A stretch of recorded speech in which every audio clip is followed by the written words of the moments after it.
Hello friends, welcome back to Dream Success Academy. मैं अविनाश आप सबका स्वागत करता हूं आज की इस सेशन में। दोस्तों, आज से हम लोग एक नई शुरुआत करेंगे। आज के सेशन में हम लोग बिहार एसएससी इंटर लेवल 2023 के लिए किरण पब्लिकेशन के जो ये नया बुक आया है, ठीक है, इसके प्रैक्टिस वर्क बुक को कवर करेंगे। ठीक है, देखिए इसमें टोटल 30 सेट दिया गया है, जिसमें कि आज हम लोग सेट नंबर 1 को कवर करेंगे और मैं कोशिश करूँगा कि आपको 30 सेटों का जो है बहुत जल्द प्रैक्टिस करा दूँ। देखिए, यदि आपको इसका पीडीएफ चाहिए, ठीक है, तो आप पीडीएफ के लिए मेरे टेलीग्राम चैनल को ज्वाइन कर सकते हैं। वहाँ मैं इसका पीडीएफ शेयर कर दूंगा, जहाँ से आपको जीके, जहाँ से आप जो है रीजनिंग और मैथ के जो प्रश्न हैं उसको सॉल्व कर सकते हैं, क्योंकि विथ सोल्यूशन में वहाँ इसका पीडीएफ शेयर कर दूंगा। ठीक है, चलिए तो स्टार्ट करते हैं आज का। तो दोस्तों, ये जो है आपका सेट नंबर 1 है। दोस्तों, सेशन स्टार्ट करने से पहले मैं आपसे रिक्वेस्ट करूँगा कि एक बार आप प्लीज़ सेशन को लाइक कर दीजिए, और यदि आप मेरे चैनल पर पहली बार हैं तो चैनल को सब्सक्राइब करके बेल आइकन को प्रेस कर दीजिए, ताकि कोई भी बीएसएससी से रिलेटेड मैं वीडियो बनाऊँ तो उसका नोटिफिकेशन जो है आप तक जाए। चलिए देखते हैं क्वेश्चन नंबर 1। सुभाष चंद्र बोस द्वारा 1940 में मुस्लिम लीग पार्टी का समेकन करने के प्रयास के संदर्भ में निम्नलिखित कथनों पर विचार करना, और इसके बाद आपको बताना है कि इसमें से कौन से कथन जो है सत्य हैं। देखिए, पहला जो कथन कह रहा है कि ब्लैक होल में मृत हुए लोगों की स्मृति में 1760 में जो जी हॉलवेल द्वारा कलकत्ता के गवर्नर के रूप में उनके छोटे कार्यकाल के दौरान स्थापित कराए गए हॉलवेल स्मारक को हटाने के लिए आंदोलन किया गया था। और 2 है ऑप्शन नंबर कि हॉलवेल स्मारक बंगाल के अंतिम नवाब सिराजुद्दौला की क्रूरता और अपने प्राणोत्सर्ग करने वाले सैनिकों की वीरता का प्रतीक माना जाता है। देखिए, इसका जो संबंध है सुभाष चंद्र बोस से कहीं से भी नहीं है, यानी ऑप्शन नंबर आपका 4 हो जाएगा, ना तो 1 और ना ही 2 कथन सत्य है। नेक्स्ट क्वेश्चन है क्वेश्चन नंबर 2 आपका कि सिनेगॉग निम्नलिखित में से किसका पूजा स्थल है। पूजा स्थल बताना है आपको। तो सिनेगॉग जो है आपको यह यहूदियों का ये पूजा स्थल है। पारसी धर्म का यदि पूजा स्थल की बात करते इसे हम अग्नि मंदिर के नाम से जानते हैं। क्या? अग्नि मंदिर। इसे नोट डाउन जरूर कर लीजिएगा, ठीक है। और ईसाई धर्म का जो पूजा स्थल होता है उसे चर्च कहा जाता है। हिंदू धर्म का पता होगा मंदिर कहा जाता है, ठीक है। चल नेक्स्ट क्वेश्चन देखिएगा, खुले बाजार के संचालन क्या संकेत करते हैं। देखिए, जो खुले बाजार का संचालन है वो भारतीय रिजर्व बैंक द्वारा सरकारी प्रतिभूतियों की जो है खरीद और बिक्री का संकेत करते हैं, ठीक है। चलिए अगला क्वेश्चन है कि पश्चिम बंगाल का राज्यपाल कौन है। तो देखिए, पश्चिम बंगाल का जो राज्यपाल है बीएल जोशी, केसरीनाथ त्रिपाठी। आगे देखते हैं, आगे शिवराज पाटिल, मार्गरेट अल्वा। एक्चुअली पश्चिम बंगाल जो वर्तमान आपको राज्यपाल है वो सीवी आनंद बोस हैं, ठीक है। ऑप्शन में आपको नहीं कहीं दिया हुआ, तब कोई बात नहीं, आप इसे नोट डाउन कर लिए, सीवी आनंद बोस हैं, ठीक है, वर्तमान में पश्चिम बंगाल के राज्यपाल। नेक्स्ट क्वेश्चन है कि छत्तीसगढ़ में लौह और इस्पात का कारखाना कहाँ स्थित है। छत्तीसगढ़ में लौह और इस्पात कारखाना जो भिलाई में स्थित है, और इसकी स्थापना जो है 1955 ईस्वी में द्वितीय पंचवर्षीय योजना के समय हुआ था, और यह जो है रूस के सहायता से बनाया गया था, ठीक है। चलिए नेक्स्ट क्वेश्चन देखिएगा, बोकारो स्टील प्लांट भी आता है कभी क्वेश्चन में, तो याद रखिए बोकारो स्टील प्लांट का जो स्थापना जो हुआ था ये 1964 ईस्वी में हुआ था। अगला क्वेश्चन है बीएसई सेंसेक्स कितने स्टॉक्स पर आधारित है। देखिए, जो बीएसई सेंसेक्स है ना, इसका मुख्यालय तो पहले जानिए कि कहाँ है। तो इसका मुख्यालय मुंबई में, और जो यह 30 सेंसेक्स पे आधारित है। भारतीय संविधान के किस अनुच्छेद में वित्तीय आपात का वर्णन किया गया है। वित्तीय आपात पूछ रहे हैं यहाँ पे। देखिए, वित्तीय आपात का जो वर्णन है अनुच्छेद 360 में है। 352 में क्या है, तो 352 में जो है राष्ट्रीय आपात है, और 356 में आपको याद रखिएगा राष्ट्रपति शासन है, ठीक है। नेक्स्ट क्वेश्चन देखिएगा, पिट्स इंडिया एक्ट के अंतर्गत निम्नलिखित में से किससे स्थापित किया गया। तो पिट्स इंडिया एक्ट 1984 के तहत जो है आपको नियंत्रण बोर्ड जो है स्थापित किया गया ब्रिटिशर्स द्वारा। किस दिन को अंतर्राष्ट्रीय अहिंसा दिवस के रूप में मनाया जाता है। तो यह जो है 2 अक्टूबर, जो कि महात्मा गांधी का जन्म दिवस है, उनके जन्म दिवस के अवसर पर अंतर्राष्ट्रीय अहिंसा दिवस मनाया जाता है पूरे विश्व में।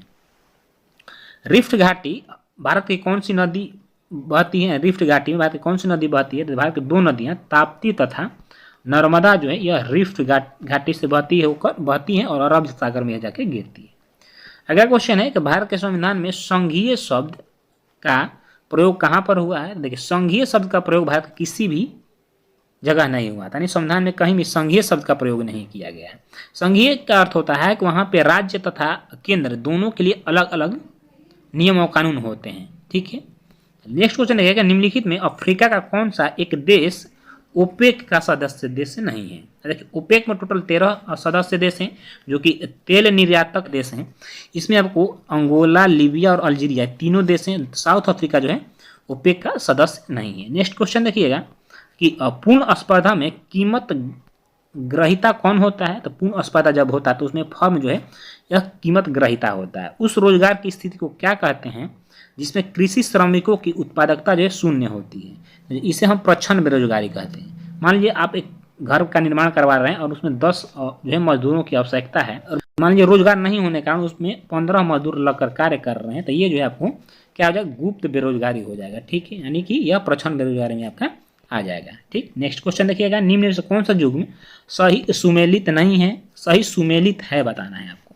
देखिए कुचिपुड़ी कहाँ का लोक नृत्य है, तो यह जो है आंध्र प्रदेश का लोक नृत्य सही है।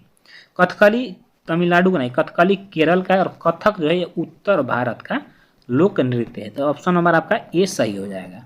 नेक्स्ट क्वेश्चन है कि संयुक्त राष्ट्र सुरक्षा परिषद में अस्थायी जो सदस्य होते हैं कि निर्वाचन की अवधि कितने समय का होता है। तो देखिए इसमें टोटल 15 सदस्य जो है होते हैं, जिसमें कि 10 अस्थायी होते हैं और 5 अस्थायी होते हैं। तो 10 जो अस्थायी सदस्य होते हैं इनका कार्यकाल जो होता है वो 2 वर्षों का होता है। ऑप्शन नंबर सी सही हो जाएगा। कौन से 2 राजवंश थे जो खिलजी वंश से पहले थे। देखिए खिलजी वंश से पहले जो सिर्फ एक ही राजवंश था दिल्ली सल्तनत, तो कौन, गुलाम वंश, याद रखिएगा। इसके बाद खिलजी वंश, फिर आपको तुगलक वंश, फिर सैयद वंश और फिर लोदी वंश। इन 5 राजवंशों ने दिल्ली सल्तनत पर शासन किया था। यहाँ पे 2 राजवंश पूछ रहा है, किंतु लोदी वंश, तुगलक वंश और आपको सैयद वंश सब खिलजी वंश के बाद में आया था। सिर्फ गुलाम वंश आंसर होगा आपका। ठीक है, तो इसमें ऑप्शन नंबर कोई नहीं है क्योंकि 2 राजवंश दे रहा है, तो आप सिर्फ एक टिक करिएगा, यानी कि खिलजी वंश से पहले सिर्फ गुलाम वंश था। नेक्स्ट क्वेश्चन है लक्ष्मीबाई राष्ट्रीय शिक्षा संस्थान कहाँ है। यह आपको ग्वालियर में है। ठीक है, नेक्स्ट क्वेश्चन है कि किस संविधान संशोधन को लघु संविधान कहा जाता है। देखिए जो 42वां संविधान संशोधन हुआ था लघु संविधान के नाम से जाना जाता है। क्यों जाना जाता है, क्योंकि यहाँ इस संविधान संशोधन में बहुत सारे जो है संशोधन किए गए थे। ठीक है, संविधान का कौन सा संशोधन राजनीतिक दल बदल से संबंधित है, यह जो है आपका 52वां संविधान संशोधन है। और अनुसूची यदि पूछे अनुसूची, तो अनुसूची आपको 10 जो है यह दल बदल विरोधी कानून से संबंधित है।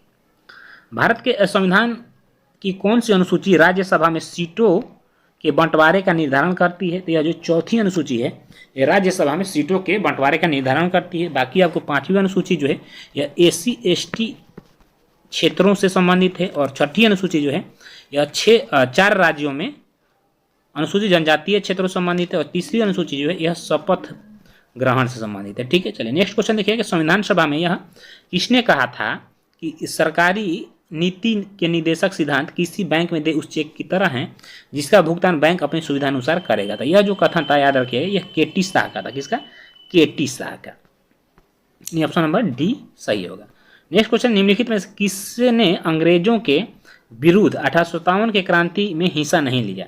देखिए तात्या टोपे, टीपू सुल्तान, रानी लक्ष्मी, नाना साहब, इनमें से दिया हुआ। तो देखिए टीपू सुल्तान जो थे यह 1857 के जो क्रांति हुआ से संबंधित नहीं थे, ये आंग्ल मैसूर युद्ध से संबंधित है। ठीक है, तो ऑप्शन नंबर आपका बी सही हो जाएगा। शिव कुमार शर्मा का संबंध निम्न में किस वाद्य यंत्र से है। शिव कुमार शर्मा जो है संतूर बजाते थे। ठीक है, अगला क्वेश्चन है कि गांव में गरीबी रेखा से नीचे रहने वाले लोगों के लिए आवास उपलब्ध कराने हेतु भारत सरकार ने कौन सी योजना चलाई है। तो आप सभी को पता होगी, यानी इंदिरा आवास योजना के तहत जो है यह आवास लोगों को उपलब्ध कराया जाता है, और इसकी जो नींव रखी गई थी, यानी यह योजना जब शुरुआत की गई थी 1985 में राजीव गांधी के समय जो है यह योजना को शुरुआत क्वेश्चन है दोस्तों। ठीक है, कि एयरफोर्स का सबसे छोटा कमीशन्ड रैंक क्या होता है। देखिए flying officer, pilot officer, flight lieutenant, ये सारे जो है अधिक वाले रैंक है। आपको जो है सबसे छोटा जो कमीशन होता है वो होता है एयरक्राफ्ट मैन का, जो ऑप्शन में नहीं है, यानी ऑप्शन नंबर आपका डी सही हो जाएगा। नेक्स्ट क्वेश्चन देखिएगा, पूरे राष्ट्रगीत को गाने में सामान्यतः कितना समय लगता है। तो यदि पूरे राष्ट्रगीत को गाया जाए तो आपको 1 मिनट 9 सेकंड का समय लगता है। यहाँ पे ऑप्शन में कहीं नहीं दिया हुआ है। ठीक है, यदि आप लगभग मारेगा तो 1 मिनट लगा लीजिएगा। नेक्स्ट क्वेश्चन देखिए कि पृथ्वी कब सूर्य से न्यूनतम दूरी पर होती है। तो देखिए जो 3 जनवरी को जो है पृथ्वी सूर्य से एकदम न्यूनतम दूरी पर होती है और इस स्थिति को क्या कहा जाता है, उपसौर कहा जाता है, उपसौर कहा जाता है। ठीक है, अगला क्वेश्चन है कि सिंधु घाटी सभ्यता का कौन सा स्थल सबसे पहले खोजा गया।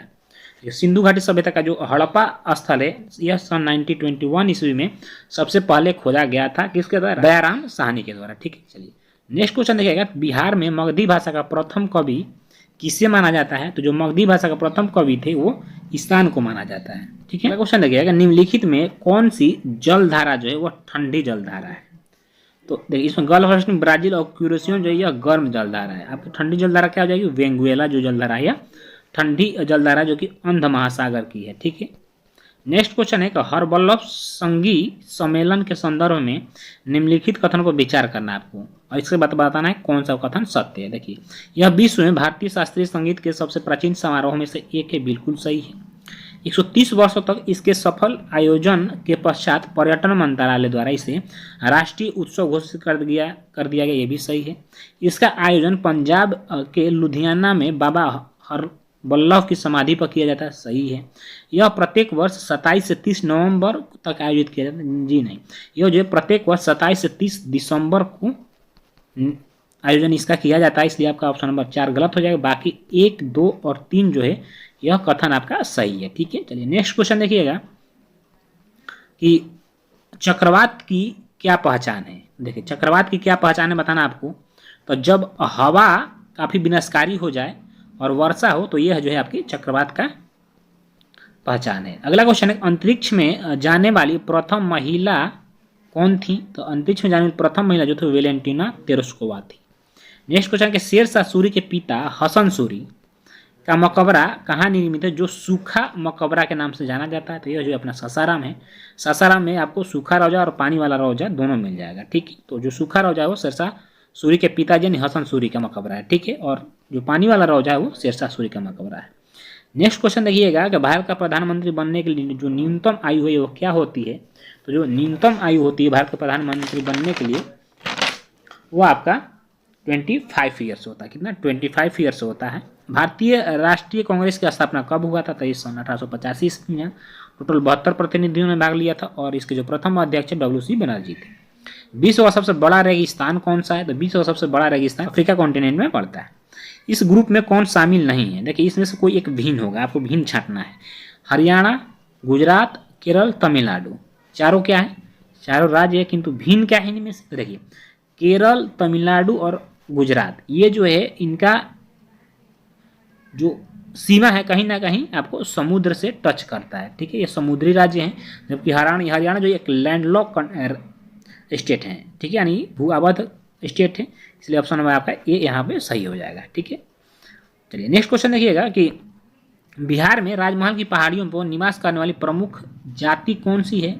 तो जो राजमहल पहाड़ियों पर निवास करती है वो जनजाति आपको सौरिया पहाड़ियाँ हैं। ठीक है, नेक्स्ट क्वेश्चन देखिएगा कि भारत सरकार की ओर मोहर क्या है। भारत सरकार की मोहर क्या है, मतलब मोहर जो है भारत सरकार उसका क्या प्रतीक है। तो देखिए सारनाथ में जो अशोक स्तंभ का शीर्ष इसका जो है प्रतीक है, ऑप्शन नंबर बी सही हो जाएगा। ठीक है, आगे देखिएगा कि किस राज्य की भूमि सबसे कम है। तो भारत का सबसे छोटा राज्य क्षेत्रफल की दृष्टि से बात करते हैं गोवा है। ठीक है, और गोवा पे पुर्तगालियों का अधिकार था जिसे 1961 ईस्वी में ऑपरेशन विजय द्वारा इसे खाली कराया गया था।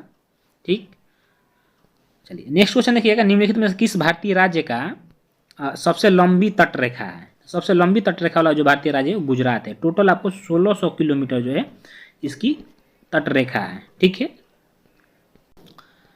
अगला क्वेश्चन देखिएगा कि राजा राममोहन राय किसके संस्थापक थे। तो राजा राममोहन राय जो थे ब्रह्म समाज के संस्थापक थे, जो कि 1828 ईस्वी में किया। आर्य समाज की दयानंद सरस्वती थे। ठीक है, रामकृष्ण मिशन के स्वामी विवेकानंद थे। ये तीनों पॉइंट जरूर याद करिएगा। नेक्स्ट क्वेश्चन है कि बिहार पंचायती राज अधिनियम 2006 के अंतर्गत पंचायतों में अति पिछड़े वर्ग को कितने प्रतिशत जो है आरक्षण की व्यवस्था की गई। तो जो आपको 27% आरक्षण की व्यवस्था किया गया है। भारत की पहली विद्युत रेल डेक्कन क्वीन किनके बीच चलाई गई। तो यह जो है मुंबई और पुणे के बीच में चलाया गया था, ऑप्शन नंबर सी सही हो जाएगा। ठीक है, नेक्स्ट क्वेश्चन है कि निम्नलिखित में से कौन सा प्रत्यक्ष कर है। तो देखिए प्रत्यक्ष कर में आपको क्या क्या आ जाता है, आय कर आ जाता है, संपत्ति कर आ जाता है। तो इसमें दिया हुआ संपत्ति कर ऑप्शन नंबर सी हो जाएगा। ठीक, चलिए नेक्स्ट क्वेश्चन है कि अभिनव भारत के नाम से गुप्त क्रांतिकारी सोसाइटी का स्थापना किसके द्वारा किया गया था? तो अभिनव भारत को पहले मित्र मेला के नाम से जाना जाता, जिसकी वी.डी. सावरकर के द्वारा किया गया था। नेक्स्ट क्वेश्चन देखिए, सती प्रथा कब समाप्त किया गया था? देखिए सती प्रथा का अंत जो है सन 1829 ईस्वी में विलियम बेंटिंक तथा राजा राममोहन राय के प्रयासों से किया गया था, सन 1829 ईस्वी में, जरूर याद रखिएगा। अगला क्वेश्चन है, बिहार का कौन सा जिला जो है वो नाइलॉन उद्योग के लिए प्रसिद्ध है? नाइलॉन उद्योग के लिए जो बिहार का जिला प्रसिद्ध है वो आपको मुंगेर है। कौन सा? याद रखिए, वो आपका मुंगेर है। ठीक है, देखिए दोस्तों आगे का जो आपका प्रश्न है वो सामान्य विज्ञान से है। ठीक है, तो देखिए हम पहला क्वेश्चन है यानी 51 नंबर है कि नमक को बर्फ के साथ मिलाने से जो हिमांक है उस पर क्या प्रभाव पड़ेगा? नमक को यदि हम बर्फ में मिला देंगे, सबसे पहले समझिए कि हिमांक मतलब क्या होता है? जमना, यानी जब बर्फ जमता है उसको हिमांक कहते हैं। ठीक है, जब बर्फ हम नमक की मात्रा मिला देते हैं तो बर्फ का जो गलनांक है, ये गलनांक है, यह बढ़ जाता है, और जब गलनांक बढ़ेगा तो वह जमने में समय लेगा, तो यह क्या होगा? इसका जो हिमांक यानी हिमांक वह घट जाएगा। ऑप्शन नंबर ए आपका सही आंसर हो जाएगा। ठीक है, चलिए नेक्स्ट क्वेश्चन देखिएगा, वाहन चालन हेतु यानी पीछे के दृश्य देखने के लिए किस दर्पण का प्रयोग किया जाता है? तो यह उत्तल दर्पण का प्रयोग किया जाता है। ठीक है, चलिए नेक्स्ट क्वेश्चन देखिएगा, निम्नलिखित में से किसके लिए एक बीटी बीज का प्रयोग किया गया? किस बीज का? बीटी बीज का प्रयोग किया गया। तो कपास के लिए जो है बीटी बीज का प्रयोग किया गया था। दोस्तों यदि सेशन अच्छा लग रहा होगा तो अपने दोस्तों में इसे जरूर शेयर करिएगा ताकि इससे वो भी लाभान्वित हों। और निम्नलिखित में कौन से प्रकार के पेड़ों को सूर्य प्रकाश यानी सूर्य प्रकाश प्रेमी पेड़ कहा जाता है? तो देखिए जो आत्पोद्भिद पौधे होते हैं इसे असूर्य प्रेमी पेड़ कहा जाता है। अगला क्वेश्चन है कि प्याज एक गांठ यानी प्याज का जो गांठ है का उदाहरण है जो कि परिवर्तित है। तो प्याज जो है आपको तना का परिवर्तित रूप है। ठीक है, चलिए नेक्स्ट क्वेश्चन देखिएगा कि गैल्वेनोमीटर द्वारा क्या पता लगाया जाता है? देखिए गैल्वेनोमीटर जो होता है इसे विद्युत धारा यानी धारा का माप किया जाता है। ठीक है, चलिए नेक्स्ट क्वेश्चन है कि धातु की एक प्लेट के बीच काटकर एक छेद बनाया गया और फिर उसे गर्म किया गया, तो छेद का जो आकार होता है वह क्या होगा? तो जो छेद का आकार होता है वह बढ़ने लगेगा यानी बढ़ जाएगा। ठीक है, चलिए नेक्स्ट क्वेश्चन है, कौन सी मिश्र धातु है जो कॉपर तथा टीन यानी Cu प्लस Sn के मिश्रण से बनता है? तो यह जो है आपका कांसा हो जाएगा। जो कांसा होता है कॉपर तथा टीन के मिश्रण से बनता है। ठीक है, चलिए नेक्स्ट क्वेश्चन देखिएगा कि वह धातु पहचानिए जो नीराविसी प्रकार का है।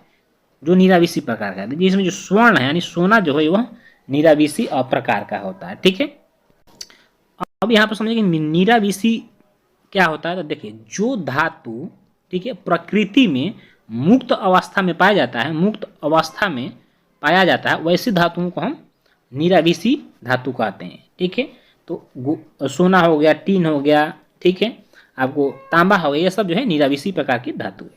नेक्स्ट क्वेश्चन है कि पूर्ण आंतरिक परावर्तन की घटना तब घटती है जब आपतन का कोण डैश क्रांतिक कोण से क्या होता है? जब अधिक होता है। ठीक है, देखते हैं ऑप्शन में कहाँ है।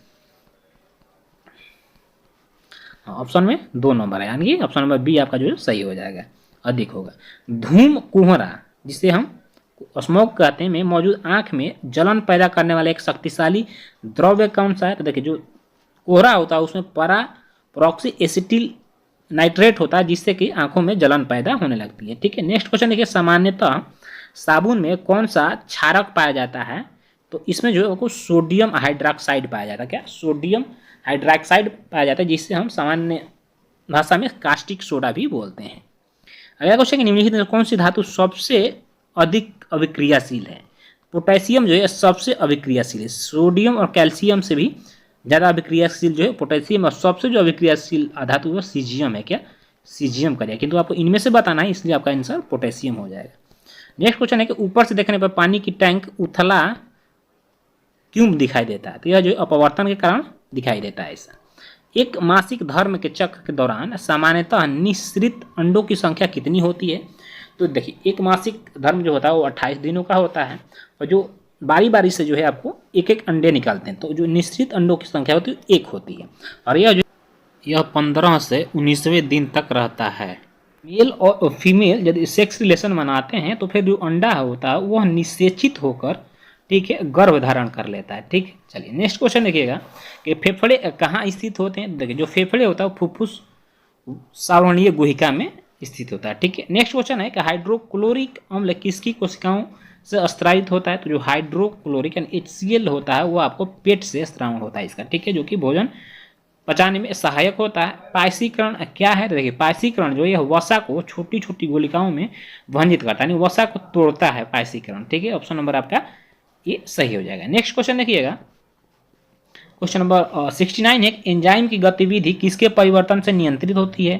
तो एंजाइम की गतिविधि जो है पीएच से नियंत्रित किया जाता है। ठीक है, प्रोटीन किससे पचता है? तो प्रोटीन जो है वो लाइपेज से पचता है। ठीक है, नेक्स्ट क्वेश्चन देखिए, किसकी मौजूदगी के कारण शरीर के भीतर रक्त जमता नहीं, यानी रक्त शरीर के अंदर नहीं जमता, तो वह हेपेरिन के कारण होता है।